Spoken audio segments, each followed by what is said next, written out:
Welcome back into the lunch break here on KDUS AM 1060. Chris Schubert with you here on the Wednesday edition of the show.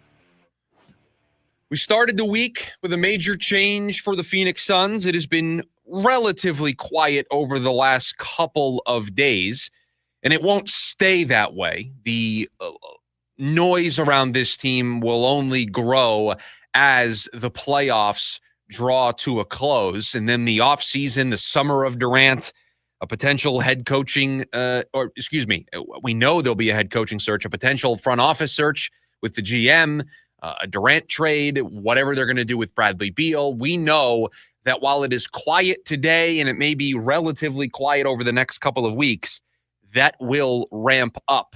And one of the early ways it might ramp up is with a well-calculated risk. What do I mean by that? This offseason, the Suns are going to make a couple of gambles. They have already gambled with the idea that they can get a better head coach. I think that is a good gamble. I think that is a bet and a gamble that will pay off. They can do better with the head coaching position. They can get somebody who is more aligned with their new vision and with somebody who is going to be easier to get along with and is going to be able to maximize the roster that they put in front of that coach. That is a bet and a gamble because it is 4 coaches in 4 years. But as we outlined yesterday, I think it is a gamble that will pay off because there will be enough qualified candidates that check all of the boxes. One of the other risks, gambles, bets, however you want to describe it, that the Suns will make this offseason is in regards to Kevin Durant and trading Kevin Durant and trying to get the right pieces for a retool around Devin Booker. That's a gamble. It's a bet. You're going to go to Kevin Durant and you're going to work with him on a trade. You're betting that he gives you enough teams to where you're able to generate enough interest to cause a de facto bidding war so that you can maximize the one piece that you have that might help you get out of this mess that you have dug yourself into. It is a gamble because KD could come to you and say, I only want to go to one team, or I only want to go to 2 teams. It makes it very difficult for the Suns to maximize their return. But I think it is a gamble and a bet that they have to make because trading Kevin Durant is their only way out. There is another gamble or risk that the Suns are going to take on this offseason. It was mentioned by Brian Windhorst in a story written a little bit after the Suns fired Mike Budenholzer, and it had to do with Devin Booker, who is finishing the first year of a 4-year, $220 million contract extension that he signed with the Suns. And as Windhorst points out in the story, that Devin Booker is eligible to sign a 2-year, $149.8 million extension this summer.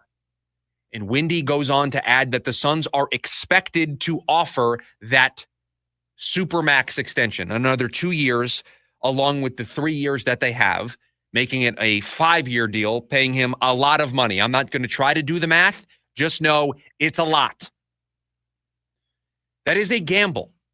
It is a well-calculated risk, in my opinion. Because I know there are some of you out there today that are ready to be done with all of this. You're frustrated. You're angry. You've watched Devin Booker's entire career here. You've seen 8 different coaches come and go. You've seen different cores around Devin Booker come and go. You've seen it all. And you're frustrated because this is supposed to be the guy. This is supposed to be the face of the franchise. He's the franchise all-time leading scorer, for goodness sake. That guy should have more postseason success. That guy should be a number 1 that is able to take a team over the top and win a championship. That's where your frustration lies with Devin Booker. I get it. I get it. And because of that, because you've gone through 7 or 8 coaches, you've gone through all of those different cores, you are watching a franchise slide backwards from reaching the peak of playing in the NBA Finals, you're ready to be done. You're not saying that Devin Booker's not a good player. You're not saying that Devin Booker can't win a championship, but you're saying, I don't know if he's a number 1, and I don't know if it can be done here. And are we holding ourselves hostage? Are we inflicting this damage on ourselves by holding on to Devin Booker and trying this yet again. So you would rather have a totally, completely clean slate. I think it is a well-calculated risk to offer Devin Booker this contract extension and to try and build around him one more time. Why do I think it is a well-calculated risk? Because I don't think there is any harm in signing him to this extension, giving him the maximum that he can get. And if things don't work out, you have an asset on your hands next offseason that is locked in for 4 more years, that is an attractive asset for other teams. They're not trading for a guy that's in the last year of his deal or the last 2 years of his deal. You would then be trading for, if I'm doing my math correctly, 4 years of Devin Booker. That's going to be worth a lot more than what you're going to get for Kevin Durant this summer. So you may want to be done with Devin Booker today. Nothing personal against Book. Think he's a good player, just ready for something new. I don't necessarily agree. I would continue to build around Book. I would bring in a new coach that has his seal of approval. I would build a roster that is suited to complement Devin Booker's game, because when you did that the last time, it got you 2 wins away from a championship. So I would try that one more time. But if it doesn't work out and you trade Kevin Durant this summer and you get some young pieces and some draft picks and you sign Book to this extension and it doesn't work and it doesn't look like it's going in the right direction, what did you actually lose by signing him to that extension and potentially giving it just one more season? You haven't harmed your position at all, because next summer you could get somebody that would want to take on 4 years of Devin Booker and pay you a pretty hefty price to do that. And you can be at the exact point you want to be right now.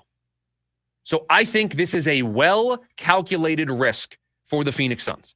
And if you want to throw at me, Chris, how could they give him a 2-year, $150 million extension and pay him nearly $70 million plus a season? Guess what? That's the way basketball works now. Guys get overpaid. Jason Tatum signed an extension, paying him more, north of $60 million a season. That's just the way the Supermax are working right now in the NBA. If you want to play ball, if you want to have a player under contract, this is what you have to do. And I'm sorry, I am not going to try in one offseason to get a brand new head coach, to potentially get new people in the front office, trade Kevin Durant, do whatever I'm going to do with Bradley Beal, and also trade Devin Booker and hope that I can nail every single one of those decisions. I am spread way too thin as an organization to do all of that in one offseason. I am going to trade the asset that gets me the most back right now, which is Kevin Durant, and I'm going to give it a go with Devin Booker. And if after 1 year I don't see the improvements, I don't see a team that looks like they're playing better, that's better defensively, that's younger, that's more athletic, that plays with a better energy, that has that feistiness that this team didn't have. If I don't see that, if I don't see a coach being able to maximize the most out of Devin Booker and the roster that gets put around him, and we don't see an upward trajectory, then okay, I would be willing to start having that conversation next summer. But I am not willing to have that conversation right now. It's not hard to see both sides of the coin on this one of why not give him an extension? You can move him. Why spend that kind of money on Devin Booker given everything that's happened? But you're right. And you took the words a little right out of my mouth. The extension only gives you more flexibility. It only gives you the choice to continue to let it work with Devin Booker, or in a year and a half, try to move him. It only gives you options as a front office, and you can't have a straight fire sale. You just won't get a return that you would get had you traded them at different times. You're already going to dump KD this offseason. We already believe you're going to dump Beal. If you add Booker to that list, your return for the 3 players, sure, it'll be big, but it won't be as big had you broken it up in 3 different spots. I also just think it's too many things to do at once. I mean, I know you're paid a lot of money to run the basketball operations department, but if you make changes there, you have to conduct all of those interview processes. Processes. You have to hire a head coach. You have to trade Kevin Durant. You have to decide what you're going to do with Bradley Beal. And you also have to maximize a return for Devin Booker. I'm sorry, that's just way too many things to do in one offseason. And for me to expect for you to knock those all out of the park and get A+ across the board, I don't trust you enough as an organization. I would rather you take your time and do this slowly. And I see John in the YouTube chat say, if Devin Booker can't win, how is he an asset? Really? Because a player who has been with an organization forever and hasn't been able to win, didn't get traded for anything?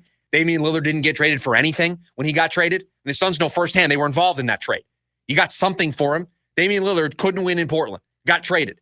That's just one example that immediately popped to my head of somebody who'd been with an organization forever and got traded for something.